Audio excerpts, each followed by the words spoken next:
All right, first and hopefully last major repair video on the Kubota here. We just got this, and one of the things we knew about when we got it is that the airflow was not good. And you might say, well, was it blowing cold? Was it blowing hot? Yes, the temperature was not the problem. It was the airflow itself. And so I figured, I was hoping actually that it would be the external air filter for the cab, which is right behind this panel back up in here. Maybe we can see it. Yeah, we can see a little bit better right there. So there's a filter here for external air, for filtering that, and then there's also an internal cabin filter, which, where is it? Oh, it's in the floor. There's internal cab filters as well, and that's the housing and everything for it. So those filters were actually not dirty, which was bad, because then it meant pretty much that the evaporator core was plugged. That's about the only thing it could be, and I was correct. And like with everything else, even on, vehicles like that, you can't just get in and blow the evaporator core out. You have to disassemble the entire HVAC case, and this is no exception. So I'm going to show you guys, and I'm not going to go through this step by step just because I don't know if you noticed there's no room in here, but you can get it apart, obviously. You can get it apart without draining all the refrigerant out, which is also cool. See what I did there? Anyway, yeah, this is, oh, that's gross. That is that nice, real fine, real dense dirt. Now, see if we can get a better look here.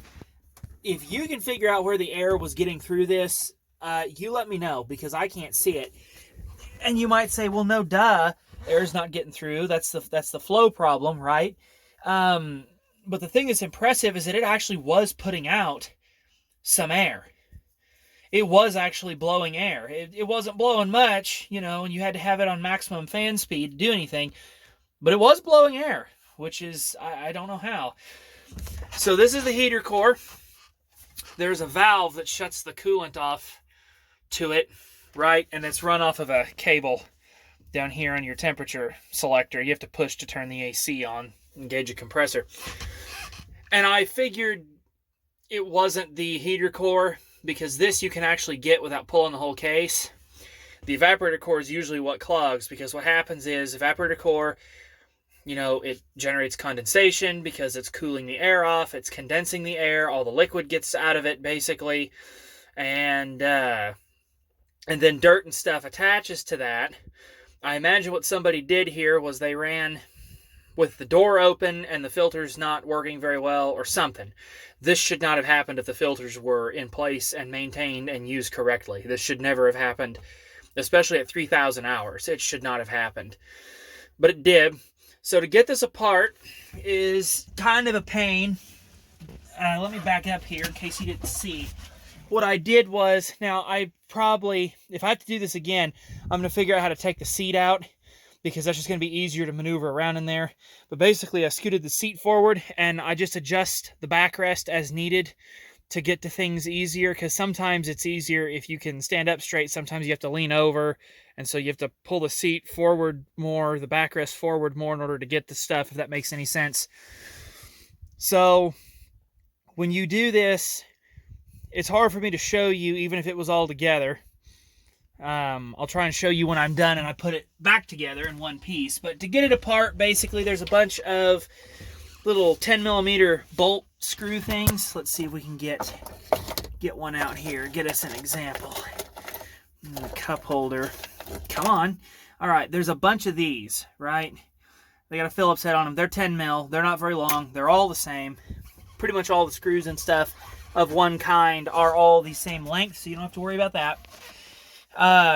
They hold a panel that goes on the front, or, right back behind the seat here. It runs down, it's kind of angled towards the floor. There's another panel that goes over top. That is where your cab air filter housing and all that stuff goes and screws into, right? And there's bolts all over the place. There's like a couple back there. There's one back there. There's one underneath the washer fluid reservoir that you have to kind of get out with a wrench. There's a panel here that you have to remove, and it's part of the radio. You have to pull the radio panel off. You have to pull this lower panel off that goes over this arm. There is a screw bolt back in here on that piece. The rest of them you should be able to see. Just, take your time and don't force anything. Getting this front panel off is a little irritating because it's kind of captured back behind this duct, right? So there's a wiring harness down in here. If you can see it, you basically want to just scoot it forward underneath the cup holder panel, and you can maneuver this edge of that HVAC case cover trim panel kind of out, and then you can work this end out as well.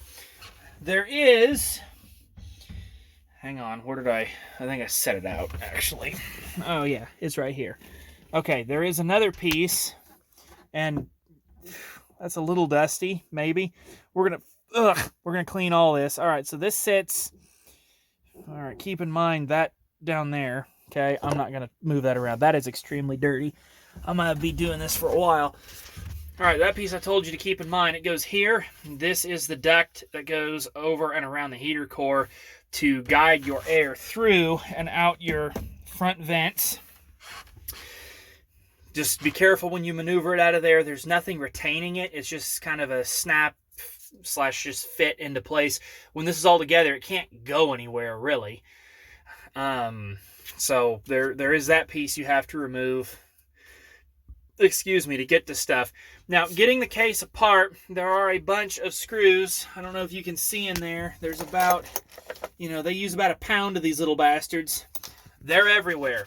So what you can do to get this split like so is there are 4 retainers in each corner of the HVAC case, all right? The upper ones are nuts and washers. The lower ones are bolts, like so, 14 mil socket. You can get to them.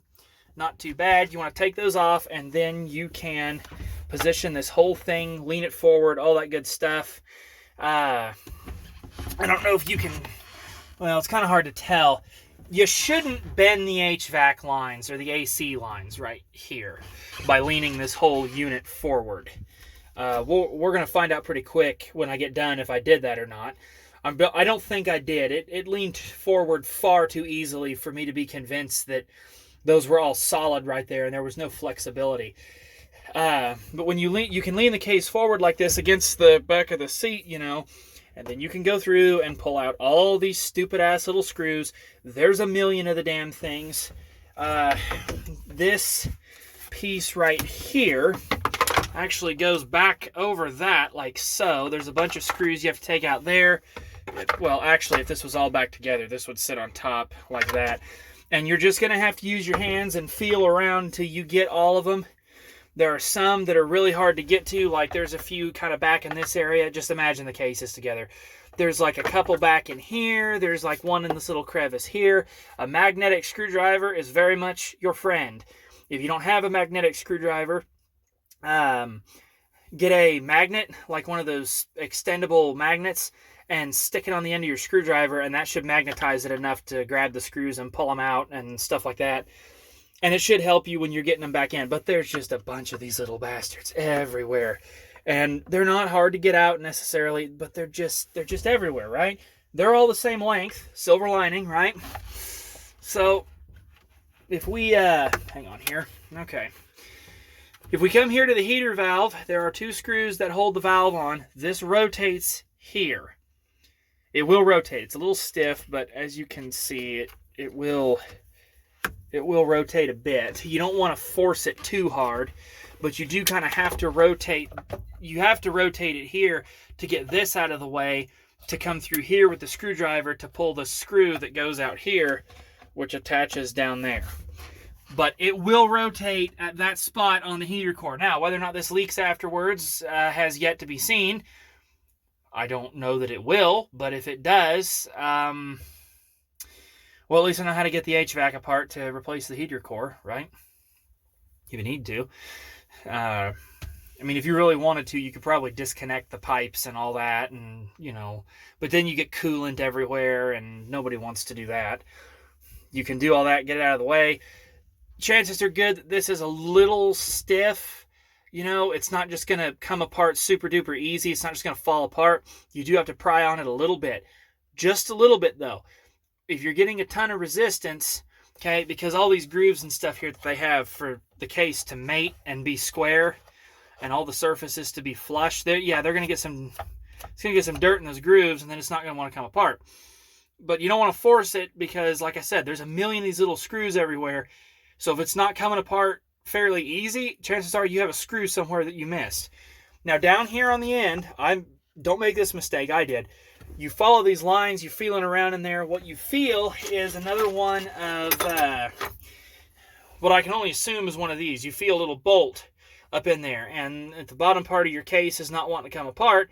You're going to say to yourself, oh, I missed a bolt or something. No. Do not undo that, because that is what holds the high side and low side lines.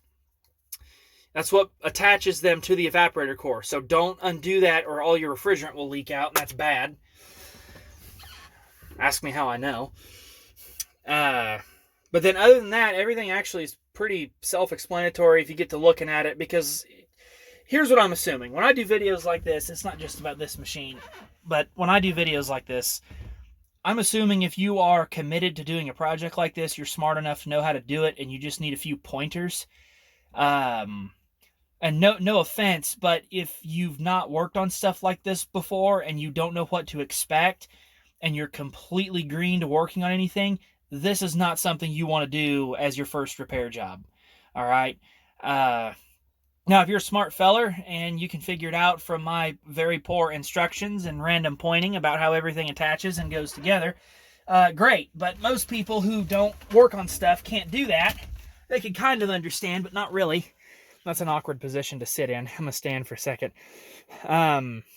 So yes, this whole thing is prefaced on you understanding this is how HVAC cases are put together, how your heating and air conditioning works, what your evaporator core is, what your heater core is, all this other terminology, right?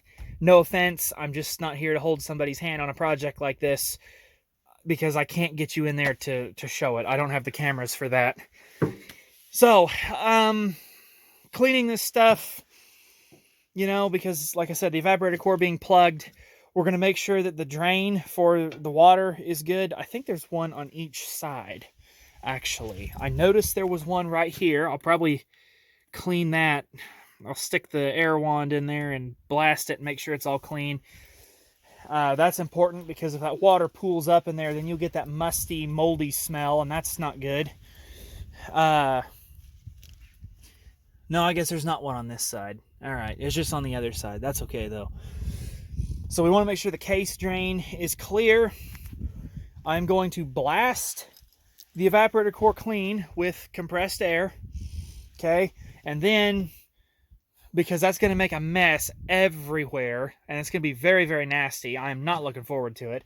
When I get done, I'll get the vacuum, and I'll clean the cab up really, really good.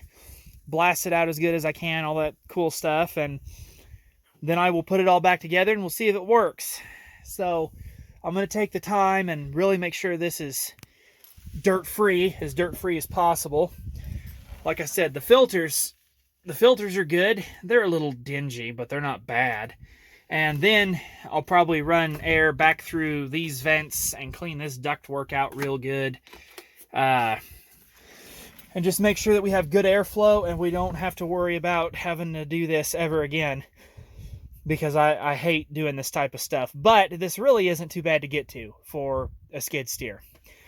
So that's the plan. That's what I'm going to do. That's how you get it apart, all that cool stuff. So when I am done and we're ready to go back together, or after I get back together, I don't know. We'll see how I feel. We'll just come back and finish the video up. All right, I think I got her clean, pretty clean. I had to, the stuff was packed in there so hard, I poured alcohol on the evaporator core. Reason I use alcohol is because, well, one, it does disinfect. Gosh, that's getting annoying, isn't it?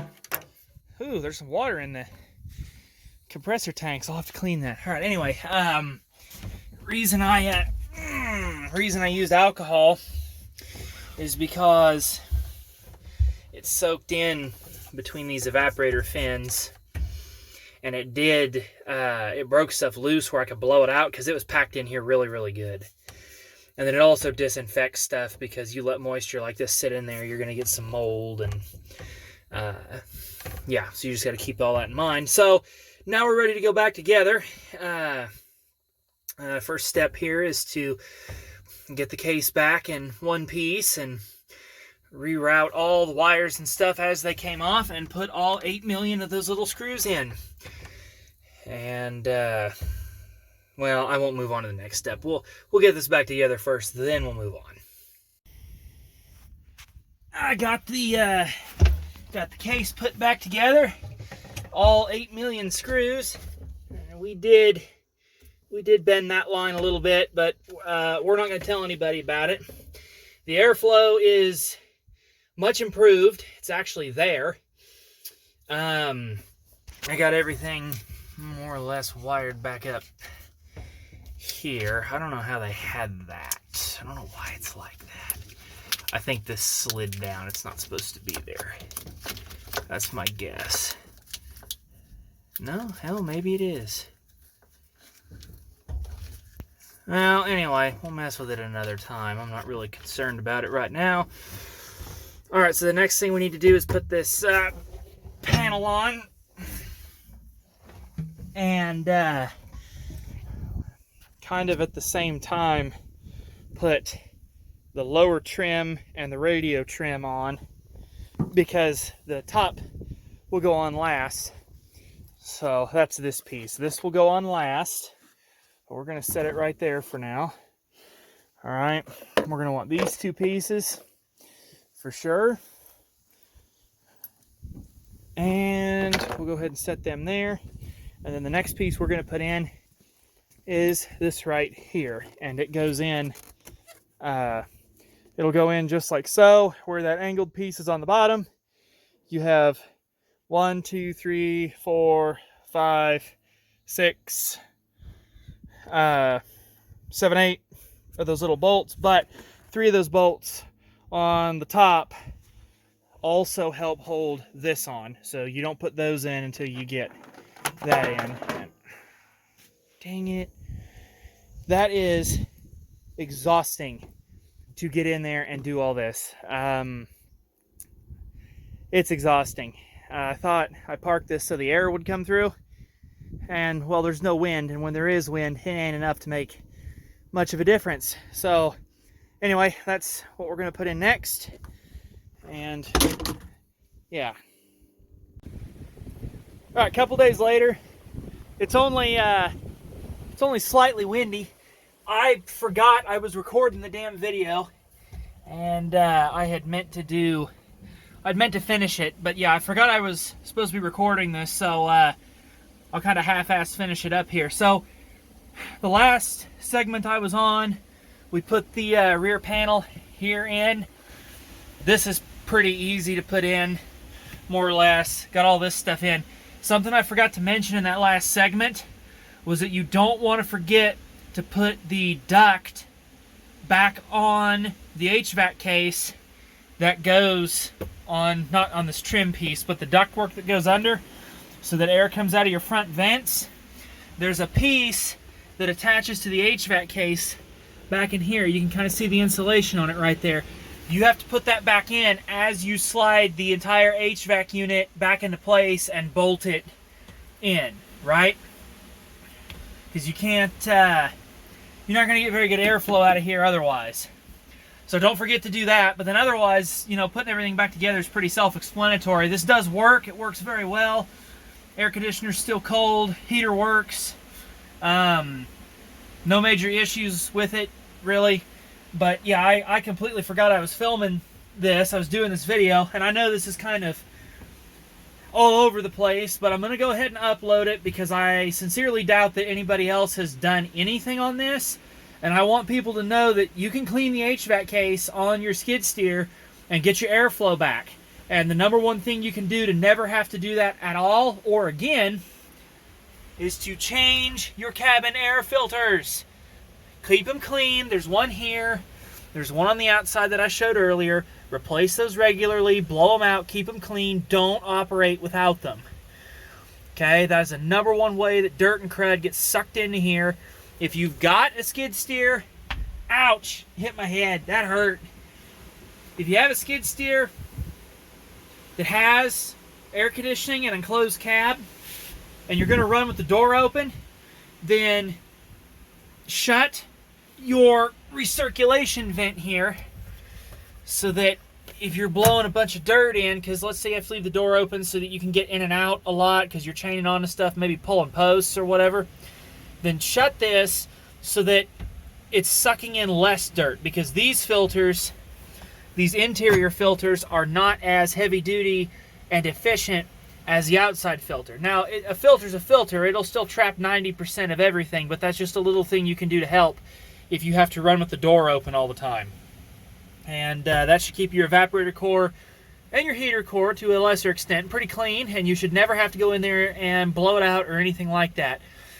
So, yeah. Anyway, I will go ahead and stop it here, and then I'll throw this last little segment on, finish the video up. And again, I know it's all over the place, and I'm sorry about that. It's just, I started out with the first segment, like, oh yeah, I'm going to film this, and then I forgot more than once. So I finished it up now, and even though it's all over the place, I hope this helps you out with your skid steer. So with all that being said, I'll get off of here. I appreciate you guys watching, and we will see you later.